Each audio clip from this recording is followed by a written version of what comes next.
तो कहीं ना कहीं चांस हाई है कि ये अभी नीचे आएगा, ठीक है, एंजल वन।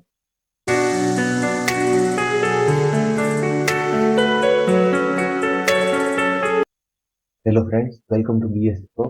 तो आज हम एंजल वन का प्राइस एक्शन समझेंगे। एंजल वन बेसिकली एक ब्रोकर है जिसकी मदद से हम बाइंग एंड सेलिंग कर सकते हैं किसी भी इंस्ट्रूमेंट में। तो आज मैं आपको इसको कंप्लीट एनालाइज करके बताऊंगा। इसमें हम देखेंगे कि इसमें क्या फ्यूचर में क्या ग्रोथ रहने वाली है, क्या इसका टारगेट होगा, और कहाँ हम एक परफेक्ट एंट्री इसमें प्लान कर सकते हैं। वो सब मैं आपको इस वीडियो में बताऊंगा, तो इस वीडियो को आप एंड तक जरूर देखना। हम जस्ट स्टॉक फाइंड कर रहे हैं कि जब निफ्टी अपने डिमांड जोन में आएगी तो हम इनमें भी ट्रेड करेंगे, ठीक है। मतलब हम एक वॉच लिस्ट बना रहे हैं कि जब अपने निफ्टी भी अपने डिमांड जोन में आएगा और ये स्टॉक्स भी कहीं ना कहीं अपने डिमांड जोन में आएंगे, तो हम सही टाइम पे इनको बाय करेंगे, ठीक है। तो चलते हैं चार्ट पर।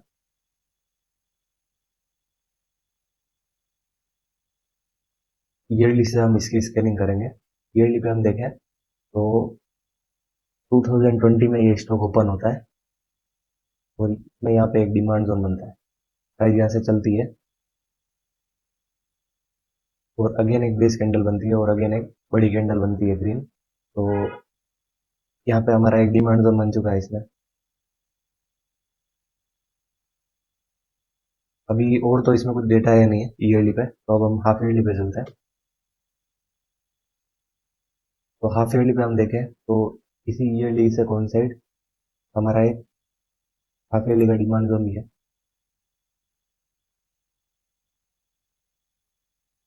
प्राइस यहाँ से ऑल टाइम हाई लगाती है और अभी ऑल टाइम हाई से नीचे आ रही है। नीचे आते आते प्राइस में यहाँ पे भी एक सप्लाई जोन बनता है।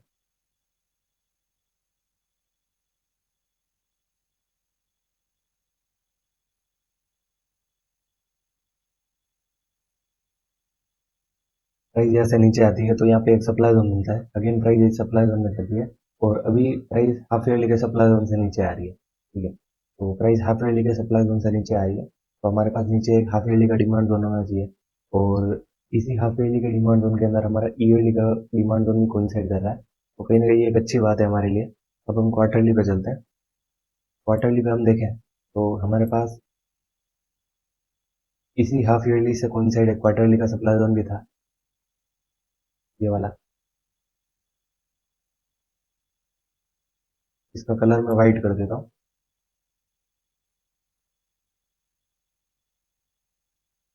तो अगर हम देखें तो प्राइस में हाफ ईयरली और क्वार्टरली का यहाँ पे सप्लाई जोन था और ये क्वार्टरली की अच्छी कैंडल बन रही थी, लेकिन इस हाफ ईयरली क्वार्टरली के सप्लाई जोन से ये पूरी कैंडल बेस कैंडल बन गई है, ठीक है। तो कहीं ना कहीं मतलब यहाँ पे बाइंग तो आई थी, तो कहीं ना कहीं यहाँ पे भी एक क्वार्टरली का डिमांड जोन बना था, लेकिन इस सप्लाई जोन की वजह से ये बेस कैंडल बन गई और अभी प्राइस इसी में आई है, ठीक है।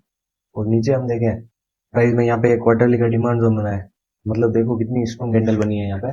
ऑलमोस्ट 1500 का स्टॉक 4000 के आसपास चला गया इस पॉइंट से। मतलब कहीं ना कहीं यहाँ पे एक स्ट्रांगली बाइंग आई है, ठीक है। और अभी प्राइस हमारे इस क्वार्टरली के डिमांड जोन में और नीचे हमारे पास क्वार्टरली प्लस हाफ ईयरली दोनों का डिमांड जोन कोइंसाइड कर रहा है इस पॉइंट पे। कहीं ना कहीं ये डिमांड जोन एक बेस्ट डिमांड जोन है और नीचे एक और डिमांड जोन है ये ईयरली का, ठीक है। अब हम मंथली पे चलते हैं। मंथली पे हम देखें तो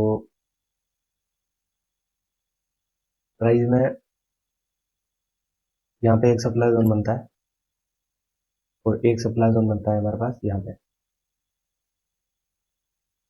प्राइस यहाँ से नीचे आती है। प्राइस हमारे इस क्वार्टरली के डिमांड जोन में एंट्री भी नहीं देती है और अभी यहाँ से एग्रेसिवली चल रही है। और ऊपर हम देखें तो प्राइस में कहीं ना कहीं यहाँ पे एक सप्लाई जोन बना था, ये ब्रेक होता है और प्राइस ऊपर वाले सप्लाई जोन से नीचे आती है। अगेन प्राइस में एक और मूवमेंट आता है और प्राइस प्रॉपरली इसके क्वार्टरली के डिमांड जोन में जाती है और यहाँ से नीचे आती है, अगेन ऊपर जाती है और अगेन नीचे ही आ रही है, ठीक है। मतलब धीरे धीरे प्राइस डीप में जा रही है और फाइनली अब इसमें सेलिंग आने लगी है और प्राइस अब डाउन आ रही है, ठीक है। हमारे पास ये क्वार्टरली का डिमांड जोन है। का कलर मैं थोड़ा चेंज कर देता हूँ ताकि छोटे टाइम फ्रेम पे हमें कुछ कंफ्यूजन ना हो। और हमारे पास यहाँ पे एक क्वार्टरली का बेस्ट डिमांड जोन तो ही है। अब हम चलते हैं वीकली पे। वीकली पे हम देखें तो अब मैं आपको एक और नई चीज बताता हूँ। अगर आप ध्यान से देखोगे तो इसमें यहाँ पे लाइन बन रही है ये वाली, ये। अब उस टाइम पे बहुत सारे लोग ऐसे थे वो बोल रहे थे कि यहाँ पे ब्रेकआउट आने वाला है, ब्रेकआउट आने वाला है।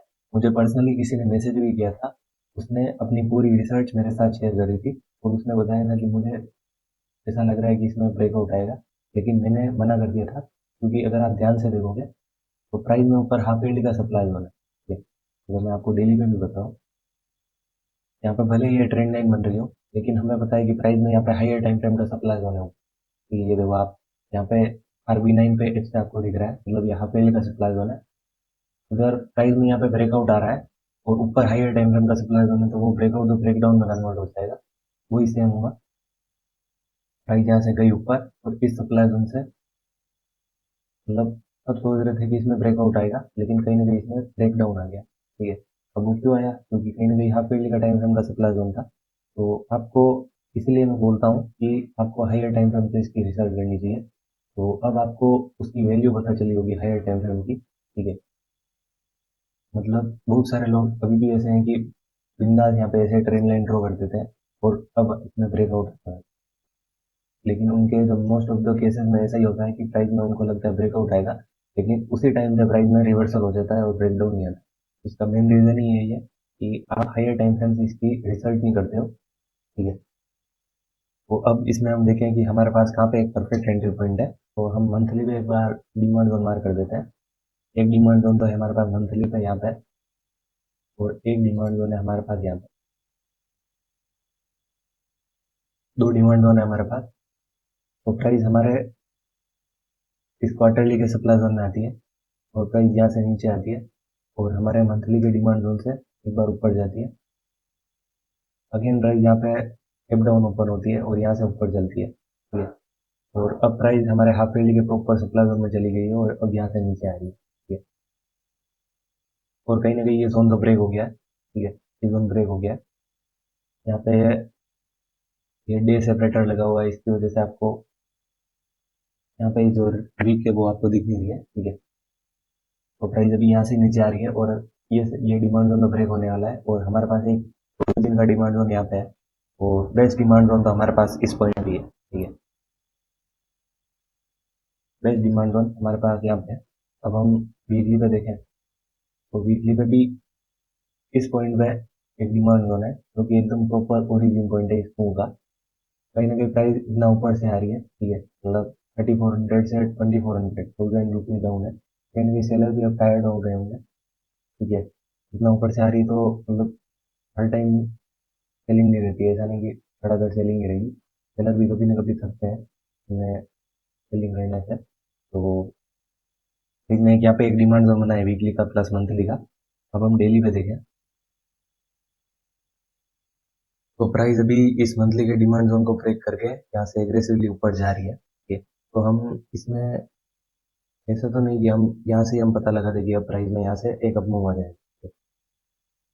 क्योंकि प्राइस अभी किसी डिमांड जोन में नहीं आई है। प्राइस यहाँ पे डायरेक्टली मतलब निफ्टी के सपोर्ट की वजह से और प्लस कुछ सेक्टर भी यहाँ से ऊपर जा रहा होगा, उसकी वजह से ये थोड़ा थोड़ा ऊपर जा रहा है। लेकिन हमें पता है कि निफ्टी को अपने डिमांड जोन में आना है, तो कहीं ना कहीं चांस हाई है कि ये अभी नीचे आएगा। ठीक है, एंजल लोन अगर हम नीचे देखें तो हमारे पास यहाँ पे एक डिमांड जोन है, क्वार्टरली का ये डिमांड जोन है, के अंदर मतलब एकदम प्रॉपर ओरिजिन पॉइंट हमें यहाँ पे देखने को मिल रहा है। यहाँ पे हमारा जो मंथली का डिमांड जोन है वो भी यहाँ से कोइंसाइड कर रहा है, वीकली का डिमांड जोन भी यहाँ पे कोइंसाइड कर रहा है। कहीं ना कहीं ये एक अच्छा जोन है। ठीक है, मतलब 2000 से स्टॉक 4000 चला गया, मतलब 2000 से स्टॉक 3500 चला गया। तो कहीं ना कहीं अच्छी रैली दी है इसको, इस मूव ने यहाँ से तो एक अच्छी रैली हमें देखने को मिली है। देखो एकदम मतलब तो बेस्ट जोन की जो डेफिनेशन है वो यही है। लेकिन कहीं ना कहीं भले इसमें तीन बेस्ट कैंडल है, लेकिन इसका जो अचीवमेंट है, इसका जो मूव है वो क्रेजी है। देखो मतलब 22,000 से प्राइस चली गई है 2800 इन 3-4 डेज ओनली। ठीक है, तो अच्छा जोन है ये भी। अगर आपको ऐसा स्ट्रक्चर किसी भी स्टॉक में दिख रहा है, ठीक है, तो आप उस इनमें बिंदास ट्रेड कर सकते हो। ठीक है, बिंदास, मतलब ऐसा नहीं कि प्राइस अपने ईयरली का सप्लाई जोन से आ रही है और फिर यहाँ पे कहीं आपको आसपास ही कहीं ऐसा यहाँ पे डिमांड जोन दिख रहा है। ठीक है, मैं आपको बताता हूँ, मतलब प्राइस अभी जैसे कि अपने हाफ ईयरली के सप्लाई जोन में गई है और फिर अगर आपको ये वाला डिमांड जोन इस पॉइंट पे दिखता है और यहाँ पे आप ट्रेड कर रहे हो, तो वो कभी नहीं चलेगा। फिर आप ऐसे बोलोगे कि ये क्यों नहीं चला, तो रीजन ये है कि हायर टाइम फ्रेम की वजह से कुछ नहीं चलेगा, ठीक है। हायर टाइम फ्रेम के सप्लाई जोन में और आप बेस से बेस डिमांड जोन इतना करीब है, वो ब्रेक होना फिक्स है। वो अगर प्राइस अपने अच्छे डिमांड जोन के अंदर प्रॉपरली कोइंसाइड कर रहा है, वहां पे अगर ऐसा डिमांड जोन बनता है तो आप बिंदास ट्रेड करो, ठीक है। अगर ऐसा सप्लाई जोन दिखे तो सप्लाई जोन भी आप बिंदास सेल कर सकते हो, और ऐसे डिमांड जोन पे भी आप बिंदास बाई कर सकते हो। कहीं ना कहीं यहाँ पे भी एक अच्छा स्ट्रक्चर है अभी। यहाँ पे एक बार के लिए मैं एंट्री एसएल मार्क कर देता हूँ।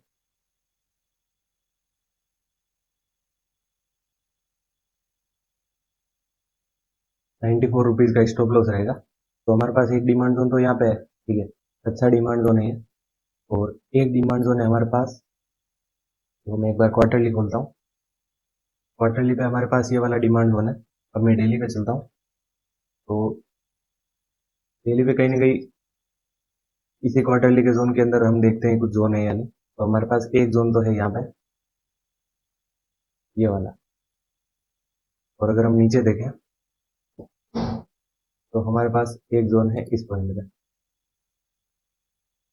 ये दो जोन है हमारे पास। अब इतना नीचे और देखने से तो कुछ मतलब नहीं है, क्योंकि कहीं ना कहीं जब निफ्टी नीचे आएगी तो इस डिमांड जोन में या इस डिमांड जोन में उस टाइम उसको सपोर्ट मिल जाएगा, ठीक है। तो अगर हम इतना नीचे देखेंगे तो उसका तो कुछ सेंस नहीं बनता है, क्योंकि अगर निफ्टी अपने डिमांड जोन में आती है और ये स्टॉक भी इस पॉइंट पे उसी टाइम इस पॉइंट पे आता है, तो कहीं ना कहीं यहाँ से एक रिवर्सल आ जाएगा, ठीक है। तो हमारे पास एक पॉइंट तो है यहाँ पे, एक पॉइंट है यहाँ पे 1700 के आसपास, और एक है हमारे पास 1400 के आसपास। ये तीन जोन है हमारे पास, ठीक है। तो आप देख लेना कि निफ्टी मतलब किस टाइम पे अपने डिमांड जोन में आ रही है, उसी टाइम आप ट्रेड करना है। ऐसा नहीं कि आप एग्रेसिवली यहाँ के ट्रेड कर रहे हो, उस चीज़ का तो कोई सेंस नहीं बनता है। हाँ, अगर इसमें ऊपर कोई सप्लाई जोन, यहाँ पे ये दोनों सप्लाई जोन ब्रेक हो जाए तो आपको एक कंफर्मेशन मिल जाए, फिर आप जरूर ट्रेड कर सकते हो। वो तो नए प्राइस एक्शन के ऊपर डिपेंड करेगा, ठीक है। लेकिन अभी निफ्टी जिस हिसाब से लग रहा है कि निफ्टी को डिमांड जोन में आना चाहिए, तो कहीं ना कहीं ये भी डाउन आ सकता है, ठीक है। तो होप इस वीडियो में आपको बहुत लर्निंग मिली होगी।